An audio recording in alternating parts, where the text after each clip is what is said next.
d'abord. Pour le bien du pays. Ok, pour clôturer les débats, Calambri, quel est votre avis par rapport aux mercenaires incarcérés au Mali et le message de la CEDEAO concernant ce sujet?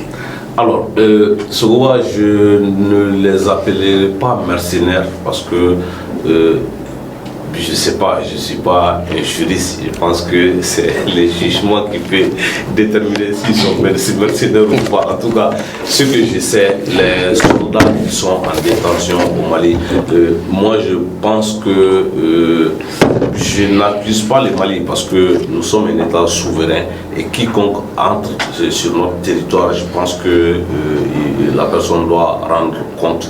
Mais le message que je vais envoyer aux autorités, c'est vrai, on est en Afrique, on est entre nous Africains, alors qu'ils cherchent des solutions diplomatiques à ce problème. Alors, je profite de dire, parce qu'il y a les rumeurs tout récentes circulées que, soi-disant que la CEDEAO a exigé leur libération d'ici le 1er janvier. En tout cas, c'est un message qui ne figure pas dans le communiqué officiel écrit de la CEDEAO, mais il s'est trouvé que ça a été dit en lisant le communiqué. Alors, qu'à cela ne tienne, ça me donne une idée de dire que ces soldats qu'on qualifie d'ivoiriens ne sont pas tous ivoiriens. Alors, si la CEDEAO s'implique, ça veut dire que quelque part, la CEDEAO, l'ensemble des États de la CEDEAO se reprochent quelque chose. Mais je demande à nos autorités, une fois de plus, de trouver des solutions diplomatiques parce que depuis combien de mois ils sont incarcérés au Mali. Donc, quelque part, nous avons montré nos muscles. Donc, je pense que maintenant, on peut trouver une solution pour leur libération. Merci. Je n'ai pas fini avec vous. Le mot mercenaire, j'y reviens. Parce que, d'après mes informations, un mercenaire, c'est des porteurs d'uniformes dans un pays étranger sans que les autorités soient au courant. Pourtant, on a dit que nos autorités n'étaient pas au courant. Le pays dont ils sont venus et aussi disent qu'ils ne sont pas au courant. Donc, on les appelle des mercenaires. Alors, parce qu'on ne sait pas les destinations. La langue française, la langue de Molière est colossale. Le français a plusieurs sens. Mais moi, à mon avis, au sens propre du mot mercenaire, parce que tu as cité tout de suite un militaire, même quelqu'un qui ne porte pas d'uniforme peut être mercenaire. Mais je pense que, Dieu merci, on est là avec un juriste. Je pense que c'est le jugement qui peut déterminer que ce sont des mercenaires. Le terme mercenaire, ça c'est un terme donné par certains Maliens. Ok. Et Diallo, concernant les... C'est le Calambri dit qu'on ne doit pas dire mercenaires. Selon les militaires incarcérés au Mali, et quel est votre avis par rapport à ça et le message de CEDEAO à la paix? Merci. Je commencerai par le message de la CEDEAO. Bon, ce qui nous concerne, en réalité, il n'est écrit nulle part dans ce communiqué que la CEDEAO a lancé un ultimatum à nos autorités qu'elle libère ses militaires avant le 1er janvier 2023. Au contraire, cette fois-ci, la CEDEAO, dans son communiqué, a beaucoup apprécié les actes posés par nos autorités. C'est à saluer. Et il demande au retour par rapport aux militaires incarcérés, en dehors des différentes médiations de la communauté internationale de la CEDEAO de Togo, qu'il souhaiterait que nos autorités essaient de trouver un terrain d'entente entre le Mali et la Côte d'Ivoire pour que ces militaires recouvrent la liberté. Sinon, il n'est pas écrit nulle part que la CEDEAO inflige une sanction contre le Mali à cause de ces militaires-là. Maintenant, par rapport aux 46 militaires là. Bon, moi je crois qu'il est temps. Il faut se lancer maintenant aux choses sérieuses en réalité. Ils ont fait plus de 3 ou 4 mois incarcérés chez nous. Il y a beaucoup de défis qui nous attendent. Le Mali a autre chose que ça. Moi, j'ai peur pour que cette situation ne soit un problème entre ces deux pays. C'est déjà un problème, surtout les fils de ces deux pays. La Côte d'Ivoire a une forte colonie malienne. Le Mali aussi en a.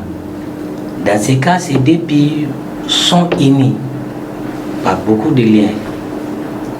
Vu tous ces facteurs-là, le Mali doit être clément. Vraiment. Vu toutes ces médiations, vu toutes ces caracasseries diplomatiques-là, le Mali doit vraiment laisser ces militaires-là comme ça. Oui, donc je vais, mais c'est pas pour vous interrompre, mais au départ, les autorités ivoiriennes ont dit qu'ils ne reconnaissent pas ces militaires. Après, ils ont lancé un ultimatum. Est-ce que ça c'est suivi? Est-ce que cela n'a pas augmenté les doutes envers les autorités maliennes? Bon, en réalité, au début, la première démarche que la Côte d'Ivoire avait nourrie, en réalité, n'était pas la bonne. Là, si vous n'avez pas toutes les informations par rapport à vos forces militaires, avant de faire un communiqué, ou bien avant de répondre, il faut chercher à savoir d'abord. Dans un premier temps, comme tu l'as dit, ils ont dit que ce ne sont pas leurs militaires. Et dans un second temps, effectivement, c'est leurs militaires, ils souhaitent, ou bien ils donnent un ultimatum au Mali de libérer ses militaires. Ce n'est pas comme ça. Mais nous avons... Il faut outrepasser de tout cela. Comme je le disais tantôt, nous avons d'autres défis. Il faut libérer seulement. Mais c'est des mercenaires ou pas?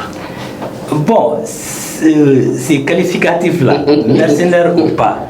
Parce que lorsqu'on demande aux Ivoiriens, aux autorités ivoiriennes, ils vont vous dire que non, ces militaires-là étaient au service de la force internationale. MINUSMA. Bon, même dans ce problème, la MINUSMA n'était pas... La MINUSMA aussi a dit qu'il ne les reconnaît pas. Bon, là... la MINUSMA aussi a dit ça. Oui, au début. Bon, la MINUSMA aussi, le représentant de la MINUSMA a fait un communiqué par rapport à ça. Oui. Pourquoi il a été changé ou quoi là? Là, parce qu'il y a, en réalité, il y a un problème dans cette situation. Mais c'est au Mali maintenant de voir que tout ce que ce soit le pays Ivoire, que ce soit Ivoire ou bien l'administration ou bien la CEDEAO, tous les complots que ces représentants, ces présidents-là, ces dirigeants-là étaient en train de planifier, que vraiment ça ne sert à rien. Nous avons découvert ce qu'ils voudraient faire. Bon, moi je crois qu'il est bon qu'on fasse autre chose. Ok, Diallo, votre mot de fin pour la clôture de ces débats. Bon, pour ce qui concerne le Mali, moi, comme je le disais tantôt, le Mali croit que nous inspirons depuis fort longtemps et que nous rêvons aussi. Ça ne peut pas venir comme ça. Il va falloir que le peuple malien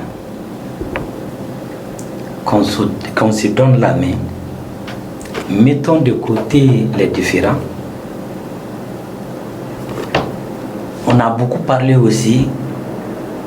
Maintenant, il faut passer maintenant à l'acte. Moi, je crois qu'avec ça, que chacun de son côté essaie de contribuer, de mettre sa petite brique pour vraiment ce Malikoura soit. Vraiment, je vous remercie tous. Merci Diallo. Et calendrier-vous votre mot de clôture?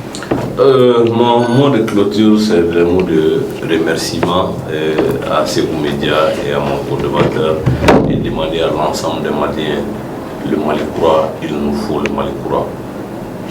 Pour ça, il faut que chacun de nous s'investisse. Il faut que chacun de nous apporte sa pierre à l'édifice Mali. Il faut que chacun apporte sa brique pour la construction de ce pays, dans la réalité, mais pas dans les discours. Merci. Merci. À la prochaine.